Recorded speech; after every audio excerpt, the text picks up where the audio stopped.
Olá, meus alunos, bem-vindos a mais uma aula aqui nossa.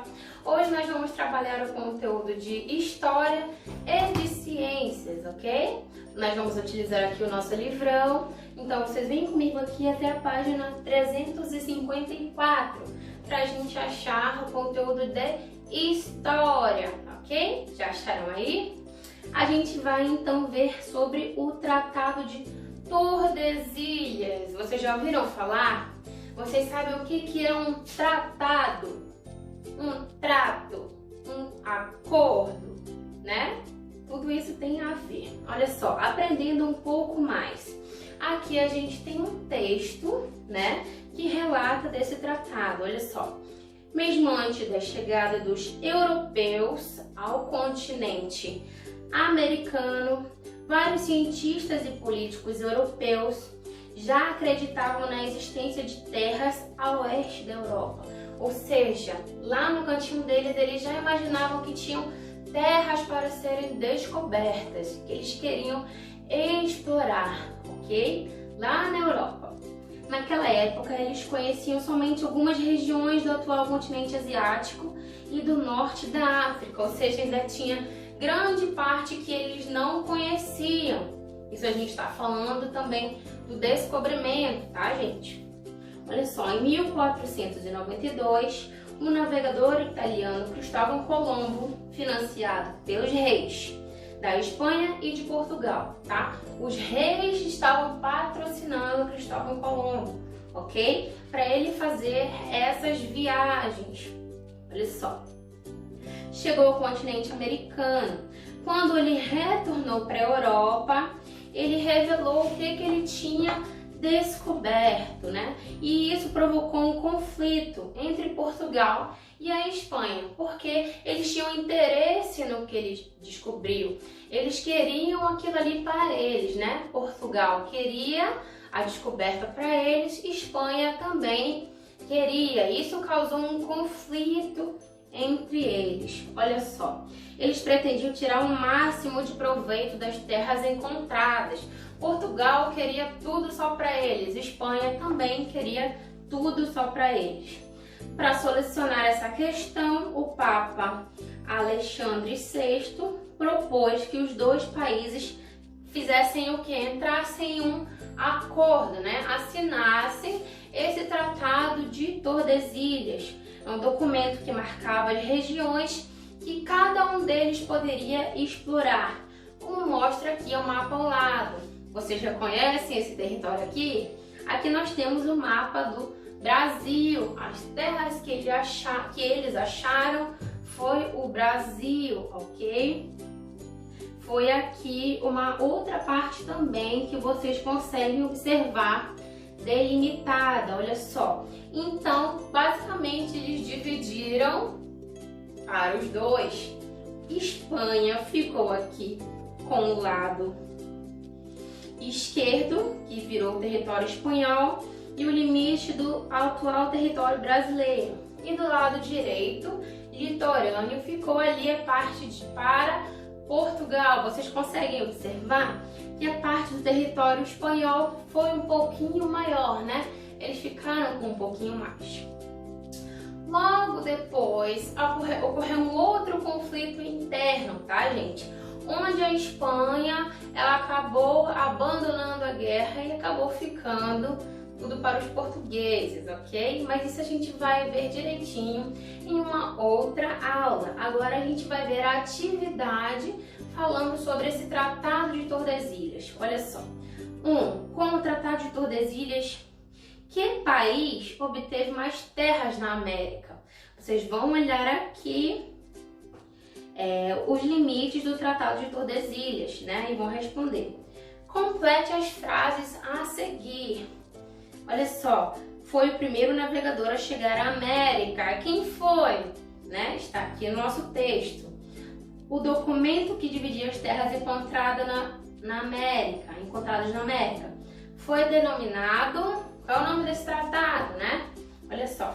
Com o tratado, A ficou com um território maior do que... Vocês vão completar aí pra mim, tá, gente? Antes dos europeus chegarem à América, eles conheciam dois continentes, quais eram esses dois continentes que eles conheciam. Também está aqui no livro, tá, gente?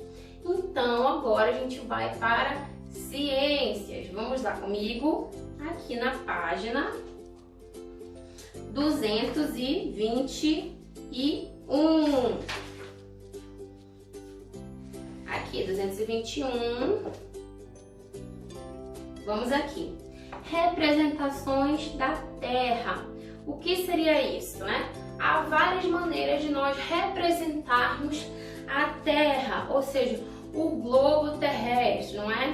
O planisfério e as imagens diárias e satélites são algumas delas. A gente vê aqui uma imagem de um globo terrestre e de um planisfério. Olha só, nas representações mais comuns, o Polo Norte fica na parte superior e o Polo Sul fica na parte inferior da Terra. Vamos supor aqui, tenho a Terra, a gente tem aqui, olha, norte e aqui sul, não é? Olha só, o Polo Norte fica no lado superior e o lado sul, Polo Sul, fica na parte inferior da Terra. Olha só, para facilitar os estudos sobre o planeta e a localização dos pontos na sua superfície, criou-se a linha do Equador, ou seja, eles imaginaram que a Terra fosse dividida ao meio.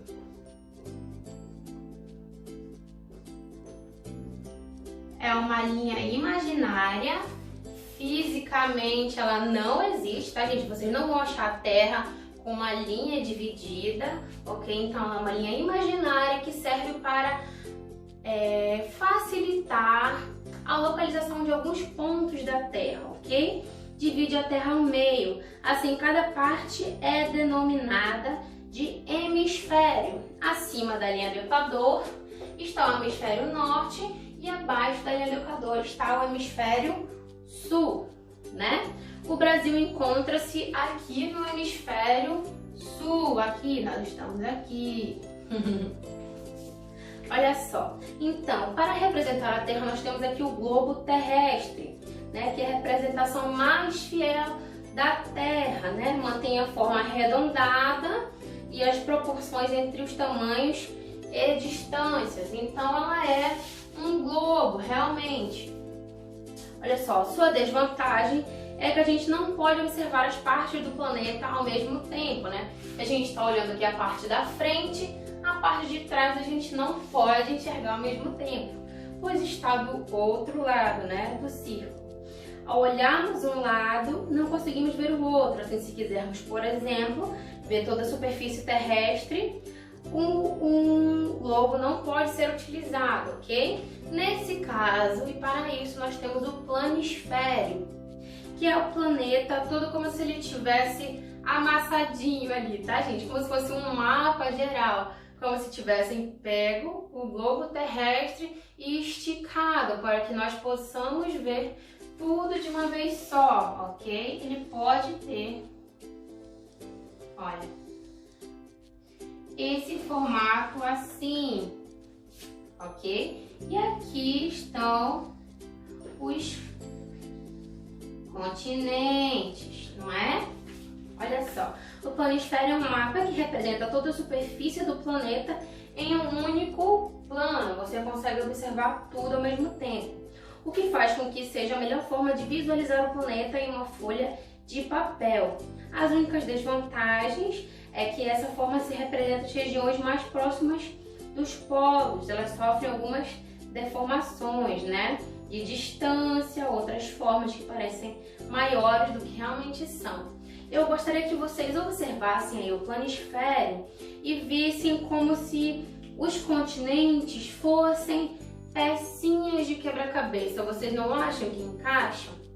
Antes dessa configuração atual, existia uma teoria de que antes era tudo ligadinho, antes era tudo juntinho, né? Como se fosse realmente uma peça de quebra-cabeça.